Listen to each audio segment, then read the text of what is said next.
nós podemos ouvir várias vozes, podemos ouvir várias pessoas chamando, podemos ouvir várias pessoas ao nosso redor. Então, biblicamente falando, Jesus Cristo, ele traz uma comparação aqui em João, no capítulo 10, que ele também fala, e como ele é o nosso pastor, nós temos que aprender a ouvir a voz dele, se nós quisermos sermos ovelha dele, se queremos ser ovelha dele. Então nós temos que aprender a ouvir a voz dele. Vocês estão entendendo? Então olha só, se nós temos que ouvir a voz dele, reconhecer a voz dele, nós não podemos sair ouvindo qualquer vento de doutrina, achando que é ele falando e trazendo regras, normas e leis para a gente cumprir, aumentando ainda assim o peso sobre os nossos ombros de um fardo que não é para mais para eu carregar. Jesus diz que ele tem um fardo leve, o fardo dele é leve. Agora, o fardo que um pastor que não é o sumo pastor nosso vai querer colocar sobre as nossas costas é muito maior.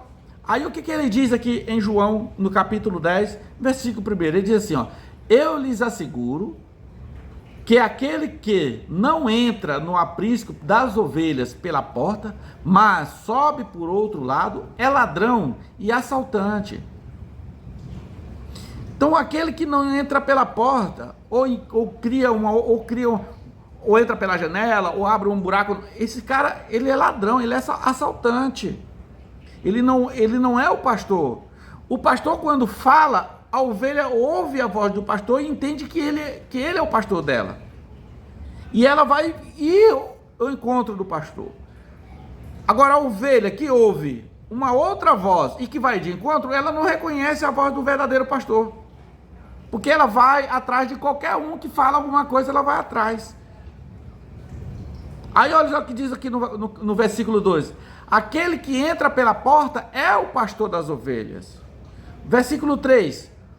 O porteiro abre-lhe a porta e as ovelhas ouvem a sua voz.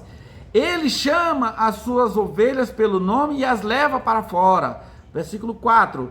Depois de conduzir para fora todas as suas ovelhas, vai adiante delas. E estas o seguem, porque conhecem a sua voz. Essas ovelhas conhecem a voz do pastor. Aquela ovelha que conhece a voz do pastor, olha só o que diz aqui no versículo 5. Mas nunca seguirão um estranho.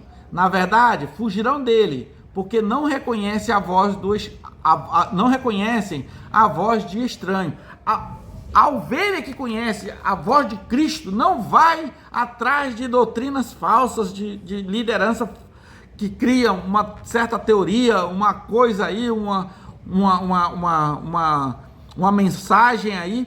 Ela não vai lá atrás desse pastor, porque esse pastor, ele pode ser um ladrão, um assaltante. E a ovelha, a ovelha que verdadeiramente conhece a voz do pastor, ela não vai atrás, ela ao contrário, foge. Ela foge de certas doutrinas pregadas hoje em dia. Amém? Então, para a gente fechar aqui, Jesus é a única porta pelo qual importa que nós sejamos salvos, que é a porta aberta para a gente passar para alcançar a salvação, porque Ele é o verdadeiro pastor que deu a vida pelas ovelhas dele. O ladrão veio roubar, matar e destruir, ele foi lá e deu a própria vida para que esse ladrão que mata, rouba e destrói não tivesse ação completa sobre a vida dessas ovelhas. Amém? Que é o que está escrito aqui no versículo 10. Então, Jesus, versículo 9, diz assim: eu sou a porta, quem entra por mim será salvo, entrará e sairá, e encontrará pastagem. Jesus alimentará a ovelha não vai alimentar o pastor, é o pastor que alimenta a ovelha. Amém? Porque na ideia de que a ovelha alimenta o pastor, o ladrão vem apenas para furtar, matar e destruir. Eu vim para que tenham vida e a tenham plenamente. Deus abençoe a sua vida, Deus abençoe você. Fica contigo este texto, analisa, busque tá? Faça aquilo que está escrito em Atos Apóstolos capítulo 17, como o povo de Bereia fez. Você ouve uma mensagem, vai lá, pesquise para saber se aquilo ali está de acordo com o que está na Bíblia. Porque se não tiver de acordo com o que está na Bíblia, essa doutrina é falsa, é fantasiosa. Essa pessoa é ladrão, essa pessoa é assaltante. Amém? Deus abençoe você e até um próximo vídeo, se o nosso Senhor Jesus Cristo nos permitir. Lembrando, só dou a dica, o resto agora é com você e Deus abençoe.